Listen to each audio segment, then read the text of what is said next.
हा केली जरा संयमाला बोललं पाहिजे. पवारांना शिव्या दिल्यानं ओबीसींचे प्रश्न सुटणार आहेत का? महबूब शेख यांचा सवाल. तर हाके मुख्यमंत्र्यांना कधी जबाबदार धरणार आहेत की नाही? महबूब शेख यांची प्रतिक्रिया. कराडच्या दोषमुक्तीच्या अर्जाला विरोध. आवादा पवनचक्की प्रकल्पाच्या शिवाजी थोपटे आणि सुनील शिंदेंचा विरोध. बीडच्या विशेष न्यायालयामध्ये शपथपत्र दाखल. बीड दहशतमुक्त करण्यासाठी पोलीस अधीक्षकांची विशेष मोहीम. गुंडगिरी मोडीत काढण्यासाठी 17 मोठ्या कारवाया. 5 महिन्यामध्ये मकोका आणि एमपीडीएच्या तब्बल 17 कारवाया. बीडच्या श्री क्षेत्र साखरवाडीमधील शिवमहापुराण कथेला मंत्री पंकजा मुंडेंची उपस्थिती. पंकजा मुंडेंकडून कथेचं श्रवण. लाखो भाविकांची उपस्थिती. मृत शुभांगी शिंदेच्या नातेवाईकांनी घेतली बीडच्या पोलीस अधीक्षकांची भेट.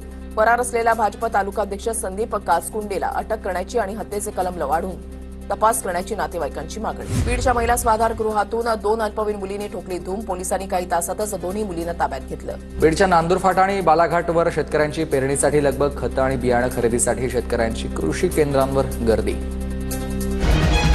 3 वर्षांपासून सातत्याने TV9 मराठी नंबर 1 बातम्यांचं एकमेव हेडक्वार्टर TV9 मराठी. आता डीडी फ्री डिशवर चॅनल क्रमांक 68 वर उपलब्ध.